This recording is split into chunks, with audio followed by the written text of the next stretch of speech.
Hello everyone, कैसे हैं आप सब। तो हम डिस्कस कर रहे थे chapter 11 buildings, paintings and books. So इसके अंदर हम लोगों ने ये सारे टॉपिक्स कवर कर लिए थे और हम बात कर रहे थे प्रिजर्विंग ओल्ड स्टोरीज के बारे में, जिसमें मैंने आपको डिटेल में बताया था बहुत सारे तमिल एपिक्स के बारे में। और मैं आपको ये बता रही थी संस्कृत के दो इंपॉर्टेंट एपिक्स हैं। एक तो जो स्टोरीज लिखी गई है, एक तो है महाभारत और दूसरी है रामायणा। तो मैंने आपको बताया था जो महाभारत है वो लिखा गया है बाय व्यासा, और जो रामायणा है वो लिखा गया है वाल्मीकि के द्वारा। बट दोनों में कॉमन ये है कि दोनों के दोनों संस्कृत के बारे में। अब थोड़ा सा रामायणा के बारे में जान लेते हैं। जो रामायणा है ये संस्कृत में लिखा गया है और इसको स्टोरी के तरीके से लिया जाता है। इसके अंदर ये है कि एक लाइफ है बताई गई है लॉर्ड रामा के बारे में, जो हिंदुइज्म के भगवान हैं। वो बेसिकली किंग हैं कोसाला के, किंगडम ऑफ कोसाला, वहां पे रूल करते हैं।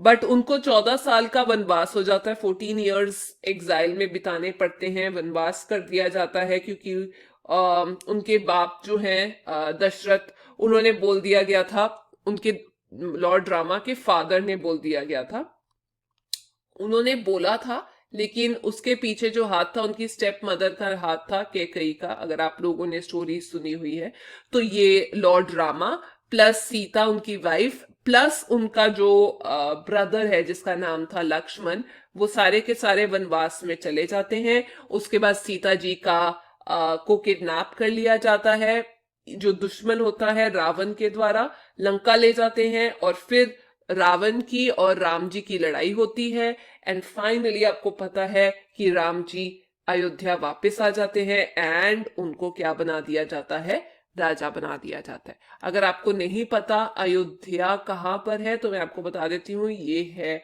उत्तर प्रदेश के अंदर। लेट्स सी अगर हमें मैप में कहीं पे मिल जाए। ये कोसाला किंगडम, यहां पर वो रूल करते थे। ठीक है जी, हो गई स्टोरी क्लियर कि किस तरीके से लड़ाई हुई और किसने जीता। तो ये जो है वाल्मीकि जी ने इसको भी संस्कृत के अंदर ही लिखा है। अब हम आगे चलते हैं और थोड़ी सी और डिटेल में पढ़ते हैं कि ये तो हमारे पता चल गया, हमें बड़ी बड़ी स्टोरीज हैं ये तो हमें मिल जाती हैं। लेकिन अगर मुझे जानना है कि जो ऑर्डिनरी लोग हैं वो उस टाइम पे कौन सी स्टोरीज बताते थे, किन स्टोरीज में यकीन करते थे, तो वो सारी जानने के लिए हमें थोड़ा सा जटाकास के बारे में जानना पड़ेगा। चलिए मैं आपको बता देती हूँ जटाकास क्या होते हैं। देखिए, जटाकास का मतलब ये होता है, जटाका टेल्स बोला जाता है, कहानियां। उसका मतलब ये होता है जो बड़ी बड़ी लिटरेचर की बुक्स होती हैं जो बर्थ ऑफ बुद्धा से रिलेटेड है। ठीक है, बर्ड्स लिख देती हूँ, गौतम बुद्धा के बहुत सारे बर्ड्स माने जाते हैं, या तो वो किसी ह्यूमन फॉर्म में उनका बर्थ हुआ होगा, ठीक है, या फिर उनका बर्थ जो है वो एक एनिमल फॉर्म के अंदर हुआ। उससे रिलेटेड जो स्टोरीज है उसको हम जटाकास बोलते हैं। तो ऑर्डिनरी लोग तो उस टाइम पे बहुत सारी पोएम्स लिखते थे, डांस करते थे, सॉन्ग्स लिखते थे, बहुत सारी स्टोरीज और प्लेस थे जिसपे वो परफॉर्म कर सकते थे। और कुछ स्टोरीज जो है वो या तो हमें जटाकास के रूप में मिल जाती हैं या हमें पंचतंत्र के रूप में मिल जाती है। मैं आपको ये बता देती हूँ पंचतंत्र क्या होते हैं। पंचतंत्र जो है संस्कृत में लिखे गए थे और ये बेसिकली एनिमल से रिलेटेड कहानियां हैं। एनिमल फेबल संस्कृत में जो लिखी गई थी। फेबल क्या होता है? एक छोटी सी स्टोरी जिसका मॉरल अटैच्ड होता है, जिसके साथ एक मॉरल स्टोरी मिल जाती है। ठीक है, तो बहुत सारे पंचतंत्र, बहुत सारी जटाकास कहानियां उस टाइम पे लिखी गई थी। और जो जटाकास है, यहां तक कि ये जो जटाकास है आप नहीं मानेंगे, बट जो स्तूपास होते हैं उसके दीवारों पे भी काफी टाइम तक लिखी गई थी। इवन जो पेंटिंग्स हैं अजंता की, वो भी कुछ जटाकास की स्टोरीज को रिप्रेजेंट करती है। हुई ना इंटरेस्टिंग बात। आज के लास्ट टॉपिक की तरफ चलते हैं कि किस तरीके से साइंस के ऊपर बुक्स लिखी गई थी। ये मैंने आपको बता दिया, जटाकास प्लस पंचतंत्र। अब साइंस के ऊपर कौन सी बुक्स उस टाइम पे लिखी थी? देखिए, गुप्ता एम्पायर के टाइम पे एक बहुत बड़े मैथमेटिशियंस थे जिनको हम एस्ट्रोनॉमर भी बोलते हैं, शायद आपने उनका नाम सुना होगा, उनको हम आर्यभट्ट बोलते हैं। तो जो आर्यभट्ट थे वो ना केवल एक मैथमेटिशियन थे बल्कि एक बहुत ही उम्दा एस्ट्रोनॉमर भी थे। क्योंकि उन्होंने उस टाइम पे बता दिया था एक्लिप्स के बारे में। अब एक्लिप्स क्या होता है वो मैं आपको बताती हूँ, बट इन्होंने संस्कृत में एक बुक लिखी थी जिसको हम बोलते हैं आर्यभट्टियम। ठीक है, और इन्होंने ये भी बता दिया था कि जो डे एंड नाइट होता है वो इसलिए होता है क्योंकि जो अर्थ है वो अपने एक्सिस पे घूमती रहती है। जो अर्थ है वो अगर अपने एक्सिस पे घूमेगी तो ऑब्वियस सी बात है, जब वो अपने सन की तरफ को फेस करेगी तो वहां पर वो आ जाएगी, धूप आ जाएगी। अगर वो धूप आ जाएगी तो उस टाइम पे दिन हो जाएगा। अगर वो सन से अवे को रोटेट करते करते आ जाएगी तो वहां पर रात आ जाएगी। ठीक है जी। अब ये सब बताते बताते कि जो राइजिंग होता है, सन राइज करता है कहाँ से, कैसे सेट करता है, वो सब कुछ डिटेल में दिया गया हमारे अर्थ की स्टडी करते करते। चलिए अब हम आगे बताते हैं आर्यभट्ट जी ने और क्या बताया।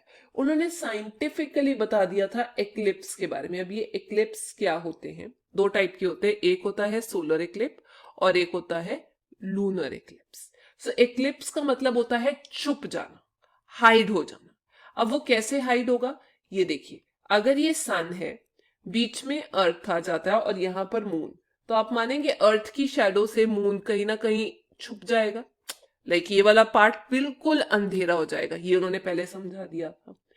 और उसके बाद अगर ये छुप रहा है तो इसको हम लूनर एक्लिप्स बोलेंगे। बुक में नहीं दिया, एक्स्ट्रा नॉलेज। सिमिलरली अगर हमारा ये सन है और ये मून है तो अर्थ का एक बहुत छोटा सा पार्ट उसकी शैडो से छुप जाएगा, जहां पर बिल्कुल अंधेरा हो जाएगा, उसको हम क्या बोलते हैं, सोलर एक्लिप्स। है कि नहीं इंटरेस्टिंग बात। तो उन्होंने ये जो एक्लिप्स का फंडा है कि किस तरीके से, जैसे बोलते हैं ना कि अरे बाहर धूप में मत जाना, आंखें खराब हो जाएंगी, तो ये जो एक्लिप्स का फंडा है ये उन्होंने बहुत पहले ही समझा दिया था कि किस तरीके से लाइट जो है वो रोकी जाती है। एक सेलेस्टियल बॉडी जो है अगर दो यहां पर बीच में आ जाए तो इसकी जो लाइट है सन की वो ब्लॉक हो जाएगी, मून तक नहीं पड़ेगी। तो बेसिकली एक्लिप्स को आप ये कह सकते हो, किसी चीज को कवर करना, किसी चीज को हाइड करना, किसी चीज को ब्लॉक करना। देखिए आपको एक्लिप्स के बारे में भी पता चल गया, कौन सा सोलर एक्लिप्स होता है और कौन सा लूनर एक्लिप्स। तो ये जो है ये भी उन्होंने बताया। और आज की डेट में हम एक फॉर्मूला यूज करते हैं, सर्कमफ्रेंस ऑफ सर्कल। पता ही होगा आप लोगों को फॉर्मूला, या ये नहीं पता? चलिए अगर आप लोगों को नहीं पता तो मैं आपको बताती हूँ। Circumference C is equal to 2πr। R का मतलब होता है रेडियस। ठीक है, याद आ गया आप लोगों को? तो ये जो सर्कमफ्रेंस होता है ये बेसिकली ये बोला जाता है कि कितना पेरीमीटर है सर्कल का, बाहर का जो एरिया है, पेरीमीटर कितना है सर्कल का। बिल्कुल सर्कल नहीं आया बट समझ जाइए। सो इसको हम ये कह सकते हैं पेरीमीटर ऑफ सर्कल। ठीक है, वो सर्कमफ्रेंस भी उन्होंने उस टाइम पे दे दिया था जो आज की डेट में हम फॉर्मूला यूज करते हैं। उसके अलावा और काफी एस्ट्रोनॉमर्स थे, फॉर एग्जांपल वारा मिहिरा। ठीक है, ये भी बहुत फेमस एस्ट्रोनॉमर थे उस टाइम पे। ब्रह्मगुप्ता भी बहुत फेमस एस्ट्रोनॉमर थे उस टाइम पे। और भास्कराचार्य भी बहुत फेमस एस्ट्रोनॉमर थे उस टाइम के और मैथमेटिशियन। तो अगर आप लोगों को ये वीडियो पसंद आई और आप और ज्यादा वीडियोस देखना चाहते हैं, क्योंकि इन्होंने भी बहुत सारी डिस्कवरी की थी, तो please do not forget to like, share and subscribe. मैं और अच्छी अच्छी वीडियोस के साथ आती रहूंगी। Till then please take care. Thank you.